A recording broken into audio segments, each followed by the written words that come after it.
Hello, welcome to Como Live, brought to you by the Legacy Amendment.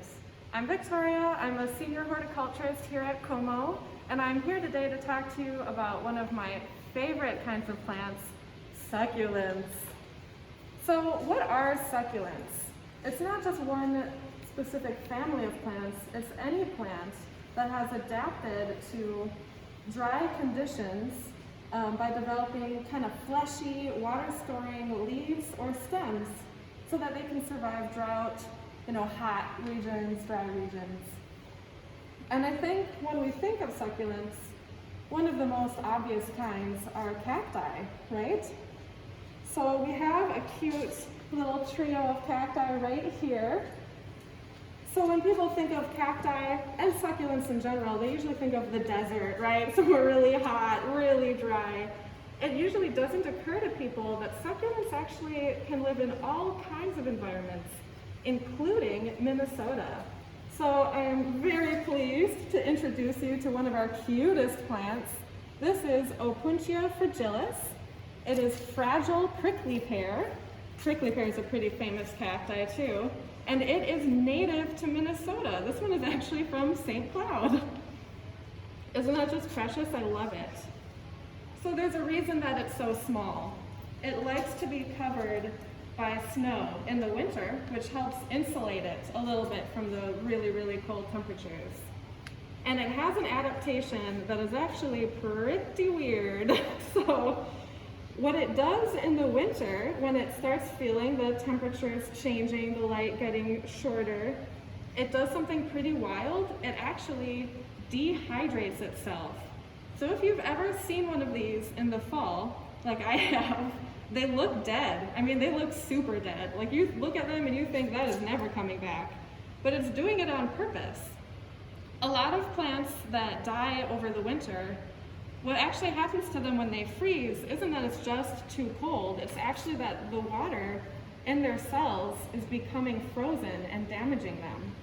So when this cacti completely dehydrates itself, there's no water in it to hurt it, basically. So it can't really freeze too badly because there's not much to freeze in there. It's really weird, but it's really cool to see them kind of rehydrate themselves in the spring, just ping, pop back up. They don't make that sound effect, but you get it.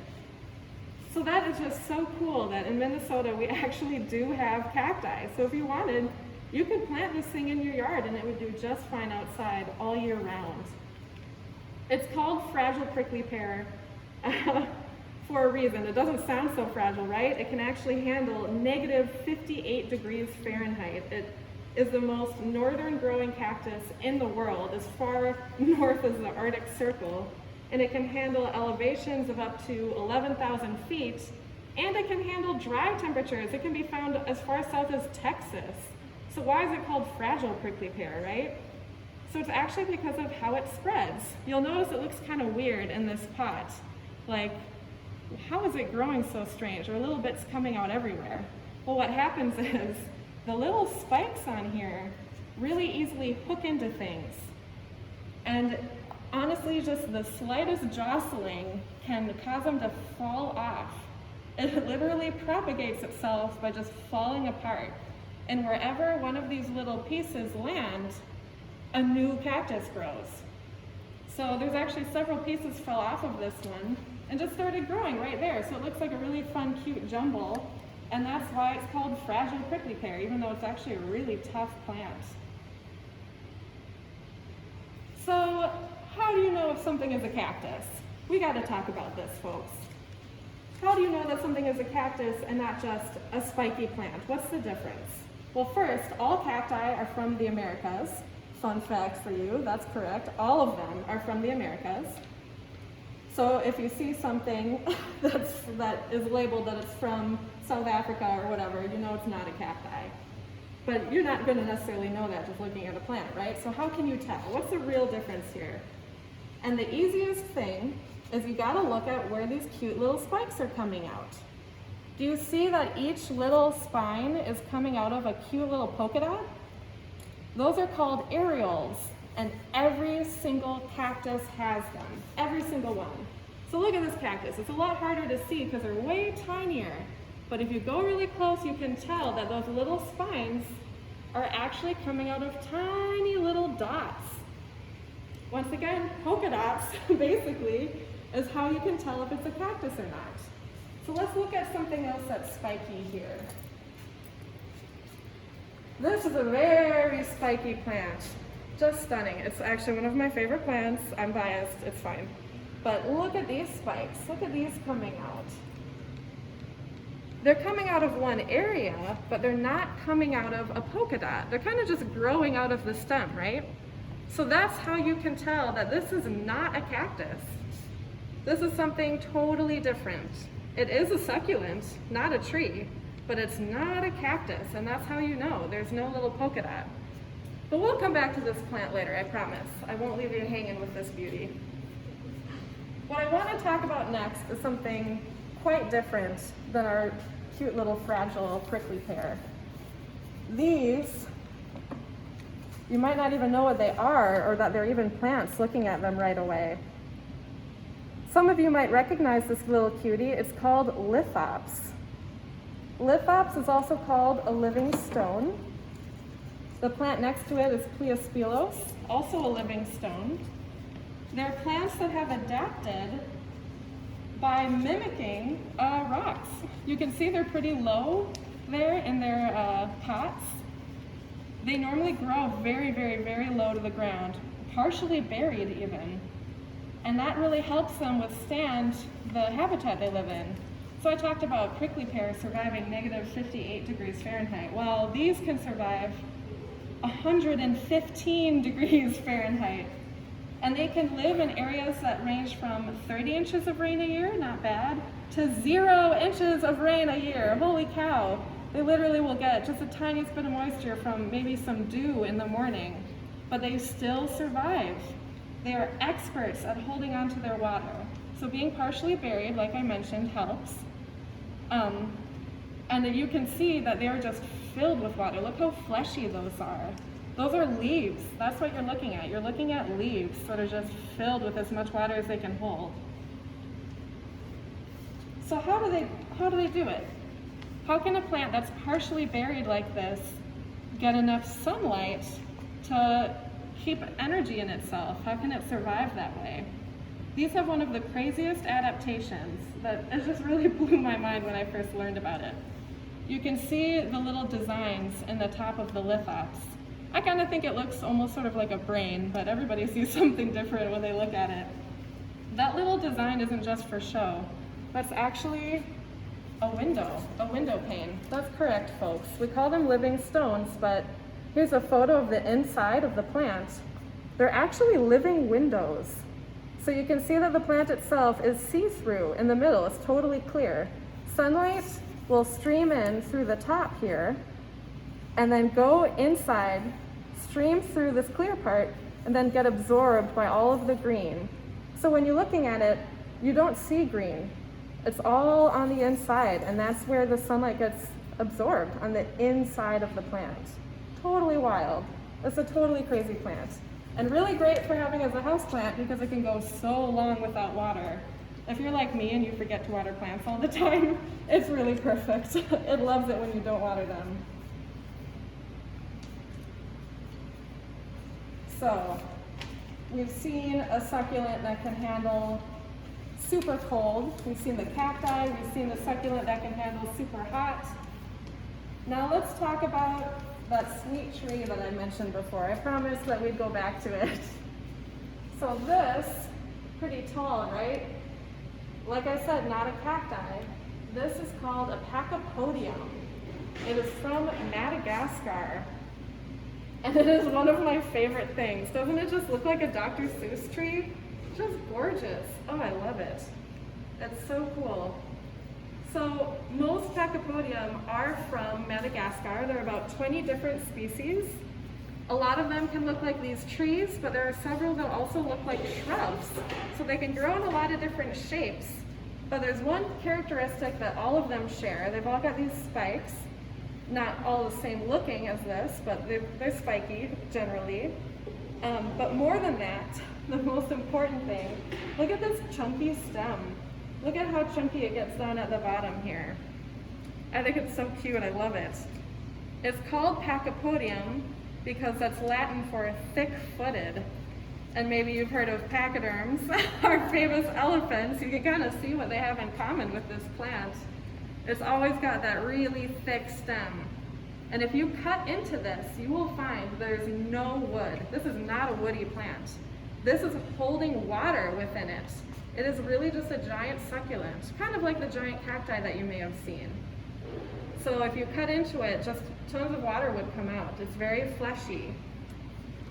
And it is covered in spikes because there's plenty of animals that would love to take a juicy bite out of this guy, so it's got to protect itself. What's really crazy, and one of the reasons I love giving talks to visitors, a little girl actually told me if I look on YouTube, you can find videos of lemurs jumping onto these plants. Which is, what? How do you do that? Apparently they climb them like a ladder. So, really amazing how plants and animals have learned to get along with each other. I know looking at this is pretty intimidating, but you can actually buy Pachypodium plants quite small in local nurseries.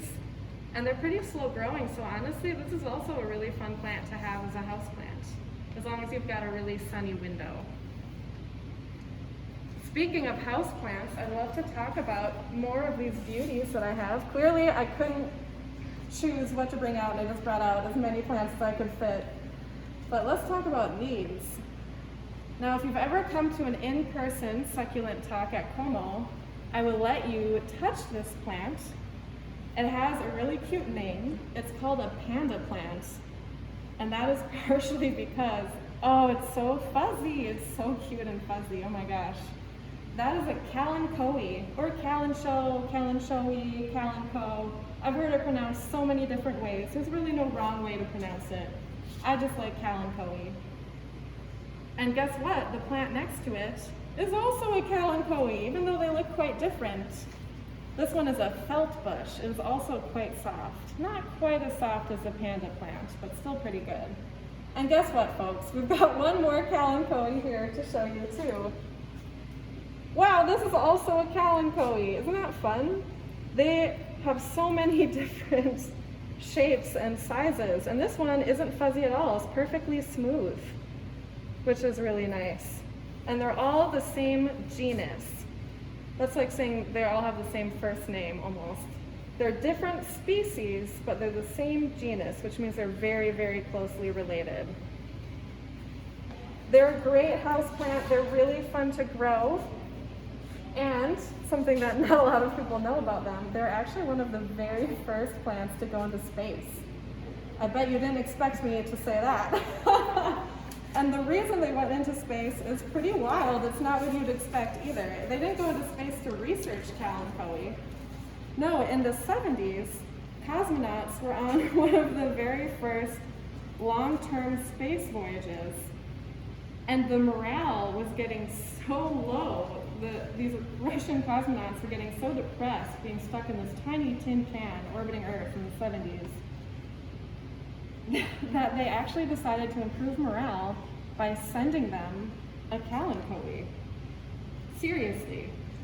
They sent a kalanchoe to improve morale in space, and it worked. They became really attached to the plant. They made sure the plant was in any video communications they sent. It was always in the frame behind them. They talked to it. They took care of it. It really worked. And that's just so cool. Folks, you gotta have green things in your life. So this is me standing on my soapbox. Everyone should have some kind of a house plant. Cacti and succulents are great if you think you can't take care of plants, if you think, oh, I just always forget to water them. These things would love to be forgotten about. They love it. Give it a shot. Aloes, everyone knows aloe plant, right? Look at that gorgeous flower. Oh, it's so beautiful.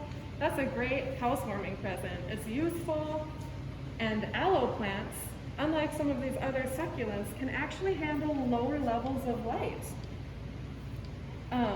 It's a member of the lily family, actually, and so is its cousin, which is this plant over here.